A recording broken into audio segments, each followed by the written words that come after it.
자, 현상이 아닌 방향성이 중요하다는 말씀을 좀 드리고 싶어요. 현상이 아닌 방향성이 중요하다. 지금 앞서 말씀드렸던 것처럼 현상은 그렇게 가격이 많이 오를 상황은 아닌데 방향성은 뭐예요? 방향성은 계속해서 상승 곡선으로 갈 수밖에 없다. 통화량과 공급 물량 부족. 제일 중요한 건 수급과 통화량인데 이 두 개가 맞물려서 돌아가고 있다. 통화 인플레이션 시대임을 여러분 기억하셔야지 됩니다. 지금 이 통화 인플레이션 시대는 우리나라뿐만 아니라 전 세계적인 현상이다.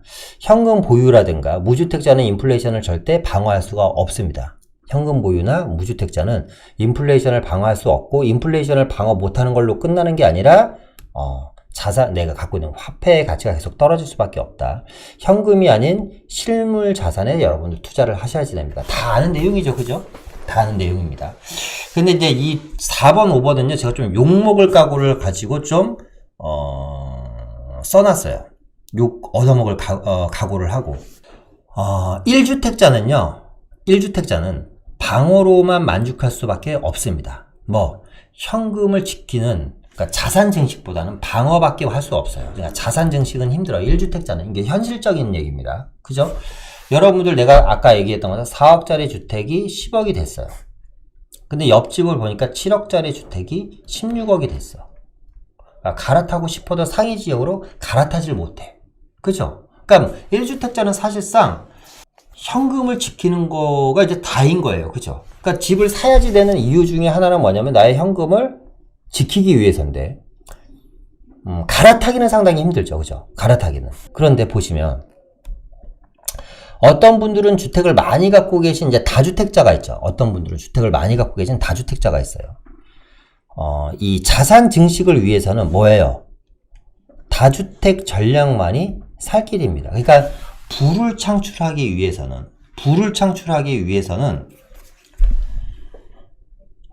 1주택 갖고는 힘들어요, 여러분. 부를 창출하기 위해서. 이거는 팩트이기 때문에, 현실이기 때문에 어쩔 수가 없어요. 종합부동산세는 어떡하죠? 그러니까 이거는 각자 알아서 해야 될 얘기죠. 제가 종합부동산세를 빚내면서까지 내면서 다주택자로 가세요 라고 말씀드리는 건 아니지만, 어쨌거나 내가 갖고 있는 현금의 가치를 올리고 내가 나의 자산을 높이기 위해서는 다주택 전략만이 여러분 살 길임을 좀 명심하셨으면 좋겠습니다. 욕 많이 얻어먹겠죠? 이 영상 나가면. 근데 어쩔 수 없습니다. 예. 해야지 될 얘기는 좀 해야지 될 것 같습니다. 그래서 좀 마무리를 하겠습니다. 마무리를 하면 현상이 아닌 방향성을 보고 움직였으면 좋겠다. 말씀을 드리고 싶어요. 현상을 보시면 안 돼요, 여러분. 현상을 보면 안 되고 방향성을 보고 움직여야지 되고, 짜장면 가격은 오늘이 가장 싸다. 별표 5개. 짜장면 가격이 오늘이 가장 싸다. 다시 말해서 이 짜장면을 없애고 여기에 모든 재화의 가격은 오늘이 가장 싸다라는 걸 좀 명심하셨으면 좋겠습니다. 아까 그런 질문을 하나 올리신 것 같은데, 경기도 외곽으로 가도 괜찮을까요? 다주택 전략으로. 다다님이 이런 질문 하셨잖아요. 그죠? 제가 그 부분에 대한 이야기를 좀 해드릴게요. 그 부분에. 그러니까 투자를 하는 기본적인 방법에 대한 투자 포인트를 좀 말씀을 해드릴게요. 그러니까 다다님이 생각하는 거는 그러니까 금액이 많지 않으신 것 같아요. 그죠? 그죠? 그러다 보니까 지금 수도권에 있는 아파트를 공략을 할까? 그런 생각이신 것 같아요. 그죠? 근데 제가 투자는 제가 했었던 투자 방법을 좀 말씀드릴게요. 만약에 이제 1억이 있어요. 1억. 여러분들 1억. 펜이 내가 원하는 색깔이 안 나오네요. 1억이 있어요. 1억이 있어. 저한테 1억이 있어요. 그러니까 1억이 되게 큰 돈인데, 정말 큰 돈인데요. 일반인들, 젊은 사람들이 1억을 모으려면 진짜 몇 년을 모아야 될지 모르겠어요. 정말 큰 돈입니다. 그런데 이게 부동산 시장으로 들어오면 갈 데가 없어. 살 게 없는 거예요. 그죠? 1억이 계신 분이 계시는데, 1억을 갖고 계신 분이 계시는데, 이런 질문을 많이 해요. 저한테 들어오는 질문 중에서. 1억이 있는데요. 다세대를 살까요? 아파트를 살까요? 이런 질문들을 하세요. 다세대를 살까요? 아파트를 살까요? 자, 그럼 여러분들한테 질문을 해볼게요. 1억을 갖고, 여러분들이 지금 현금 1억이 갑자기 생겼어. 공짜로 통장에 딱 보니까 1억이 있는데, 강의를 들어보니까, 황현이라는 사람 얘기를 들어보니까 1억을 통장에 넣어놓으면 70년이 걸려야지 2억이 된대. 그러면 나는 70년을 못 버틸 것 같아. 그래서 투자를 해서 2억으로 넘겨버리고 싶어. 그죠? 투자를 해서 2억을 넘겨버리고 싶은데 그럼 투자를 해야지 되는데 내가 알고 있는 건 부동산이야. 근데 1억 갖고 뭐 특별하게 살 게 없어. 아니면 오피스텔을 사든지, 그죠? 다세대나 아파트나 오피스텔 중에서 여러분들 어떤 걸 선택하시겠어요? 하이하이님, 재개발 다세대. 한 표. 또 다른 분들은 네, 없나요? 안 산다? 난 아무것도 투자를 안 한다? 아니면 관심이 없다? 내 돈이 아니라서 관심이 없다? 얘기 한번 해봐 주세요. 주요 입지의 다세대비라. 재개발 다세대. 다세대가 맞네요. 재개발 다세대. 다세대가 맞네. 자, 설명을 해드릴게요. 투자는 저는 이렇게 합니다. 자, 1억을 갖고 투자를 어떻게 하냐면, 자, 이제 처음 투자하시는 분들은 이제 무엇을 살까에 대한 고민을 합니다. 지금 이게 무엇을 살까에 대한 고민이죠. 다세대를 살까? 아파트를 살까? 오피스텔을 살까? 무엇에 대한 고민을 해요. 근데 여러분 잘 생각해 보세요. 지금 우리나라에서 제일 비싼 아파트가 어디야, 여러분? 우리나라에서 제일 비싼 아파트가 어느 동네에 있어요? 압구정동이잖아. 그죠? 압구정동이 제일 비싸요. 자, 그럼 다른 질문. 우리나라에서 제일 비싼 재개발 지역은 어디예요? 제일 핫하고 제일 비싼. 제일 비싸고 제일 핫한 재개발 지역은 어디예요? 성수동 용산이죠. 그죠? 자, 저는 무엇을 살까에 대한 고민을 안 하고 어디를 살까에 대한 고민을 할 것 같아요. 1억을 갖고. 왜냐면 이 부동산이라는 친구는 철저하게 여러분들 계급사회야. 계급사회로 이루어져 있어요. 그러다 보니까 계급이 정해져 있어. 정말 슬픈 현실이죠. 계급이 정해져 있어. 1, 2, 3, 4, 5, 6 계급이 정해져 있어. 그래서 6번에서 5번으로 올라갈 수도 있어요. 5번으로 올라갈 수도 있는데 올라가려면 너무나 많은 시간이 필요하고 엄청난 노력이 필요해. 그리고 이거는 절대 혼자 할 수가 없어. 대표적인 데가 어디예요? 6번이었다가 1번 된 데가 대표적인 데가 용산이야. 6번이었다가 한 3번 정도 지금 된 대표적인 데가 어디예요? 마포예요. 마포 여러분 10년 전만 해도요. 아시겠지만 지금 마레포 미분양이었죠. 롯데캐슬 미분양이었습니다. 공덕자이 미분양이었어요. 왜 미분양이었냐면 모델하우스를 저도 갔으니까 모델하우스를 가봤어요. 모델하우스를 가봐서 봤는데 현장을 보니까 해라. 아파트 부지 빼놓고는 다 판자촌이야. 아파트 부지 빼놓고 싹 다 판자촌이야. 판자촌 중간에 아파트 한 1000몇백 세대가 들어간다. 한 2000세대 들어간대. 사람들이 야 여기는 글렀다. 판자촌인데 아파트 2000세대 지 혼자 뚝 들어가는 거야. 다 판자촌인데 이게 집값이 오르겠어요? 근데 웬걸? 판자촌을 또 푸시네 몇만 세대 아파트 단지가 돼버린 거야. 그죠? 그러니까 계급이 바뀌어버린 거예요. 계급이. 그러니까 뭐냐면 정리를 해드리면 무엇을 살까에 대한 고민을 하면 물론 돈은 버실 수도 있어. 근데 특히 소액일 때 돈이 내가 뭐 한 10억 있어요. 10억 있으면 뭐 고민할 필요 없잖아. 10억 있으면 그냥 좋은 지역 사면 되지. 그런데 어디냐가 왜 중요한 게 서울시 지도를 보면 한강변이 이렇게 흐르고 있죠. 그죠? 마포가 있어. 용산이 있죠. 마용성이 있어요. 그죠? 서강송이 있어. 서초, 강남, 송파가 있어요. 그죠? 그리고 이제 봉천동 뭐 이런 지역이 있고. 보시면 자, 1억을 갖고 지금 가시면 의정부 가시잖아요. 의정부를 가시면 지금 아파트 2채 삽니다. 아시는지 모르겠지만 여러분 의정부 지금 아파트 엄청나게 핫해. 제 작년 영상을 보세요. 제가 작년 3, 4월 달에 올린 영상을 보면 의정부 아파트 투자에 대한 이야기를 상당히 많이 했습니다. 작년 3, 4월 달에 의정부 아파트 투자 금액이 작게는 1000만원에서 많게는 3000만원이야. 34평 호원동 34평 아파트가 2억 7천이었어요. 의정부 호원동에 34평 아파트가 2억 7천인데 전세가 2억 6천이야. 자, 그런데 얘가 지금 얼마 올랐냐? 지금 얘가 한 5억 가. 엄청나게 많이 올랐죠? 그런데 전세 가격이 또 비싸다 보니까 지금도 이 정도 금액이 사. 근데 의정부라는 지역, 그러니까 단기 투자해서 나올 거면 모르겠지만 지금부터는 단기 투자가 안 돼. 그죠? 이 친구는 문제가 뭐냐면 가격 한계점이 있어. 가격 한계점이 있다 보니까 어느 정도 선 올라가면 끝이야. 수도권이 대부분 그래요. 그런데 마용성은 강북의 1등 지역이야. 서강송은 강남의 1등 지역이야. 이 1등 지역들의 특징은 뭐냐면 지가 가격을 만들면서 가. 자, 마포는 15억 이상 절대 못 넘는다는 정설이 있었어요. 근데 20억이 가네? 그죠? 저는 마포도 25억대까지는 충분히 올라갈 수 있을 것 같아요. 물론 더 올라갈 수도 있어. 용산과 이 강남과 한강변 재건축의 영향에 의해서 마포라든가 성동구 쪽에 있는 입지 좋은 지역들의 아파트 가격들은 천정부지로 올라갈 수가 있어요. 그러니까 뭐냐면 가격을 주도하는 지역으로 가셔야 돼요. 가격 주도 지역. 가격을 주도하는 지역으로 가셔야지 인생이 바뀌는 거야. 그러니까 내가 1억 갖고 앞서 말씀드렸던 것처럼 수도권에 있는 아파트를 산다고 돈을 못 버는 건 아닙니다. 하지만 3억짜리 다세대 주택이 30억짜리 아파트로 바뀔 수 있는 지역은 어디냐면 서울의 중심부입니다. 자, 전 세계가 여러분 중국에 관심이 있잖아요. 그죠? 우리 대표님 부가현 2구역, 부가현 3구역 좋아하신다. 좋아하는 건 아니고요. 꼭 안 좋아하는 것도 아니고요. 안 좋아하는 것도 안 되니까. 제가 그쪽에 이제 투자를 상당히 많이 해드렸고요. 그냥 부가현 2구역과 부가현 3구역을 예를 많이 좀 드려요. 왜 그러냐면, 왜 예를 많이 드리냐면, 보세요. 제가 지도를 좀 보면서 말씀을 드릴게요. 지도를 보면서. 그러면 좀 더 이해하시기가 편하실 거예요. 요렇게가 지금 마포구란 말이에요. 요렇게가 마포구예요. 이제 부가현 2구역은 이제 서대문구죠.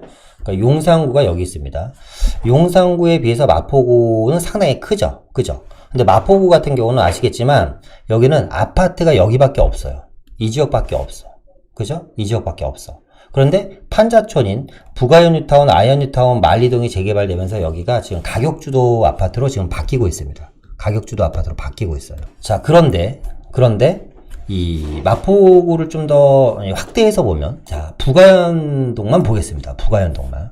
그러니까 투자를 함에 있어서 이제 무엇이 중요한지에 대한 좀 설명을 해드리는 거예요. 그러니까 재개발 지역들이 상당히 많잖아요. 그죠? 근데 재개발 지역을 투자를 할 때 여러분들, 만약에 재개발이 안 되는 지역도 있을 거 아니에요. A라는 지역이 있고 B라는 지역이 있습니다. A라는 지역은 재개발 지역이야. 되게 단순하게 말씀드릴게요. 사실 지역으로 말씀드리면 좀 A 지역에 해당되시는 분은 싫어하실 수도 있으니까 A 지역이 있고 B 지역이 있는데 A 지역은 그냥 노후주택가예요. 말 그대로 그냥 주택가입니다. 재개발 가능성이 되게 높아. 노후도가 한 70%가 넘어. 근데 B 지역도 보니까 노후도가 한 70% 넘어요. 근데 B 지역은 보니까 노후주택가만 있는 게 아니라 막 어묵타운도 개발되고 뭐도 되고 막 이렇게 돼. 그죠? 그러면 둘 다 재개발 예정지에 내가 소액으로 1억을 투자를 했어. 근데 만약에 재개발이라는 게 뭐예요? 50대 50의 확률을 갖고 투자하는 거잖아요. 그죠? 50대 50의 확률을 갖고 투자하는 건데, 만약에 재개발 50대 50의 확률을 갖고 투자를 하는데 재개발이 안 됐다. 둘 다 안 됐어. 안 되면 어떤 일이 벌어지죠? 가격이 떨어지겠죠. 왜? 재개발 기대감 때문에 이유도 없이 프리미엄이 올랐는데 프리미엄이 떨어지는 겁니다. 그런데 B라는 지역은 재개발이 안 돼도 인구가 계속해서 유입돼. 제가 아까 중국 얘기를 하려다 말았잖아요. 자, 보세요. 중국이라는 거대한 나라가 있는데 전 세계가 중국을 견제를 하기도 하지만 동반자로서 많이 좀 생각을 해요. 견제와 동반자, 이렇게 우리나라도 마찬가지잖아요. 중국을 견제를 하지만 동반자로서도 생각을 한단 말입니다. 전 세계 기업들이 중국을 앞다퉈 들어가려고 난리법석이에요. 그죠? 왜 그러죠? 중국에는 어마어마한 수요가 있어요. 그죠? 그러니까 기업들은 돈을 쫓아서 가는 거예요. 그러면 우리가 지도를 놓고 한번 볼게요. 지도를 한번 놓고 보겠습니다. 서울시가 아니라 대한민국 지도를 한번 볼게요. 대한민국 지도. 자, 대한민국 지도가 38선을 기준으로 이렇게 있잖아요. 그죠? 이렇게 있습니다. 그런데 대한민국 이 안에, 이 땅덩어리 안에 우리나라 인구가 한 5천만 명 살잖아요. 5천만 명 삽니다. 그죠? 그리고 여기가 지금 이 까만색으로 표시된 데가 어디예요? 서울이에요. 서울에 몇만 명이 살아요? 1,000만 명이 살아요. 1,000만 명이. 그리고 지금 요렇게 표시한 데, 요 지역이 이제 수도권입니다. 수도권에 대략 한 2천만 명이 삽니다. 그리고 5천만 명에서 1,000만 명이랑 2천만 명을 빼면 몇만 명이 남아요? 여러분? 2천만 명이 남아요. 2천만 명이 이 넓은 지역에서 다 흩어져서 사는 거예요. 이 넓은 지역에서 다 흩어져서 사는 거예요. 그죠? 그러면 잘 생각해 보세요. 많은 전 세계 기업들이 중국을 가는 이유는 뭐 때문에 가요? 수요가 있어서 가는 거야. 수요가. 어떤 수요? 돈을 쓰는 수요가. 그죠? 그러니까 결국 모든 부는 어디로 몰린다? 도시로 몰려요. 도시. 그죠? 도시로 몰려요. 그러면 이 전체 지도 중에서 도시화가 가장 빠르고 가장 급진적으로 될 지역은 뭐 부산도 있고 광주도 있고 대전도 있고 대구도 있고 하지만 어쨌거나 대한민국의 수도인 서울이야. 1,000만 명이 사는 서울의 주택가격이 전국의 주택가격의 몇 배가 넘어가 버립니다. 그냥. 그죠? 그러니까 돈과 사람은 결국은 어디로 몰린다? 일로 몰릴 수밖에 없어. 이 조그만 땅덩어리, 전국토로 몰리는. 근데 이 2,000만 명, 이 전국토에 흩어져 살고 있는 2,000만 명들도 이 중에 일부는 어디로 들어오고 싶어 해요? 인서울로 들어오고 싶어 해. 상담을 하다 보면 부산에 아파트 2채가 있네. 부산, 대구에 아파트 3채가 있어요. 광주에 아파트 2채가 있는데 이걸 팔고 혹은 한 채를 팔고 서울에는 뭘 전세 껴놓고 사놓고 싶다라는 상담이 상당히 많습니다. 그러니까 이 도시, 부는 도시 지역으로 집중될 수밖에 없거든요. 그럼 이 도시화가 집중되는 곳은 뭐예요? 재개발이 엄청나게 많이 되겠죠. 일반인들은 어디를 살까와 무엇을 살까에 대한 걸 잘 생각 안 하고 그러니까 종목으로 생각한다 그랬잖아요. 그러니까 종목이 중요한 게 아니라 입지가 중요하다. 입지가. 말씀드렸던 것처럼 말씀드리자면 좀 더 구체적으로 아까 이 부가연동과 아연동에 대해서 좀 말씀을 마저 드리고 그러니까 이해하시기 좀 편하게 좀 말씀을 드리고 말씀드릴게요. 여기가 이렇게 부가연동이에요. 그러니까 이 동네에 예를 들어서 빌라가 100개가 있었어요, 여러분. 빌라가 100개가 있었어요, 빌라가. 원래 빌라가 100개가 있었던 동네야. 그냥 원래 판자촌이니까, 그죠? 근데 아시겠지만 절반이 아파트로 바뀌었어요. 그러니까 2구역과 3구역만 남았어. 이제 2구역과 3구역만 남았어. 그러니까 100개 중에서 절반이 아파트로 바뀌었으니까 50개가 남았네요, 빌라가. 그죠? 50개가 남았어. 이 50개, 2구역, 3구역도 지금 관리 처분을 준비하고 있잖아요. 그럼 얘네들도 적어도 내년이나 내후년에 다 철거돼. 그러면 부가연동에 100개의 빌라가 있었는데 50개가 밖에 안 남았던 이 지역들도 다 철거가 되면 50개의 빌라마저 없어져요. 그러면 이 동네, 부가연동에는 이해하기 쉽게 단순하게 말씀드린 겁니다. 빌라는 한 채도 안 남아. 한 채도 안 남죠? 그러면 여기 주변에 언저리에 있는 빌라의 가격도 상당히 많이 오르겠죠. 왜? 마포에 아파트만 사는 사람은 없을 거 아닙니다. 아파트에 들어가서 살 수 있는 사람만 있는 건 아니잖아요. 그죠? 아래쪽으로 내려오면 아현뉴타운이 있죠. 아현뉴타운. 부가현뉴타운보다 한 수 위인 지역이 아현뉴타운이야. 이 아현뉴타운은 원래는 빌라가 100개가 있었어. 빌라가 100개가 있었어요. 왜? 단독주택 다 가고 노후주택가니까. 그런데 보니까 다 아파트가 들어가고 대조 1구역, 염리 4구역, 염리 5구역, 그리고 아현역 지구단위 계획구역, 그리고 아현 재정비 촉진지구. 빌라가 이제 하나, 둘, 셋, 넷, 5개밖에 안 남은 거야. 5군데밖에 안 남은 거예요. 그죠? 빌라가 있는 지역이 5군데밖에 안 남았어. 그런데, 그럼 만약에, 부가현뉴타운의 2구역, 3구역 다 철거해버리면 더 이상 재개발할 곳이 없으니까, 아현뉴타운 안에서, 만약에 여러분들 잘 생각해보세요. 대조 1구역, 4구역, 염리 4구역, 염리 5구역, 아현 재정비 촉진지구, 지구단위 계획구역 이렇게 5군데의 주택가밖에 안 남아있는데 만약에 아현뉴타운 안에서 여러분 아파트를 공급해야 된다면 어디다 해야지 될 것 같아요? 여기밖에 없잖아요. 이 5군데밖에. 그럼 얘네들은 재개발이 안 돼도 가격이 오를 수밖에 없어. 그러니까 얘네들 지금 투자 금액이 어마어마하죠? 실투가 뭐 4, 5억 대야 그냥 기본적으로. 그죠? 근데 이런 곳을 잘 유념해서 보시면 아직까지 1억대로 투자할 수 있는 곳이 있어요. 이 마포의 재개발 3대장이죠. 부가현뉴타운, 아현뉴타운, 만리동 재개발입니다. 만리동도 보시면 아현 1구역밖에 안 남았어. 자, 공덕 1구역은 지금 여기 다 철거했죠, 또. 그러니까 이 마포라는 지역만 보더라도 원래는 지금 이 말씀드린 이 지역들 전체가 다 뭐예요? 여기가 원래 다 빌라촌이야, 그냥. 다 빌라촌이에요. 요렇게가 다 빌라촌이었어. 근데 이걸 구역을 이렇게 나눴어. 3개로. 부가현뉴타운, 아현뉴타운, 만리동 재개발. 3군데로 나눠서 재개발을 하다 보니까 많은 재개발 지역들이 다 아파트로 바뀌고 하나, 둘, 셋, 넷, 다. 7군데밖에 안 남은 거예요. 재개발 지역이. 그러니까 이런 지역들은 뭐예요? 결국에는 나중에 개발이 될 수밖에 없다. 그러니까 왜 입지가 중요하냐면요. 그러니까 수도권은 말씀드렸던 것처럼 수도권에 사시는 분들은 좀 기분 나쁘실 수도 있지만 그냥 현실이니까 그냥 가격 상승에 좀 한계가 있다. 가격 상승에 좀 한계가 있어서 어느 정도 선까지 올라가는 데서 그친다. 하지만 이 서울은 틀리다. 특히 서울 중에서도 어디 1등 지역으로 가야 된다. 그러니까 투자하실 때 가장 좀 복잡하지 않고 여러분들이 실패를 줄이는 방법은 내가 갖고 있는 자금으로 가장 좋은 곳에 좋은 입지에 지분을 사놓으시는 거예요. 지분을. 여러분 잘 생각해요. 재건축 아파트도 지분이잖아. 다세대도 지분이고 단독 따갖고도 결국에 땅에 지분을 사놓는 거예요. 그죠? 이제 그러다 보면 제 생각에는 크게 실수할 일은 없을 것 같다. 그리고 만약에 그 지역이 개발이 된다면 생각한 것 이상, 기대 이상의 큰 수익률을 올릴 수도 있을 것 같다.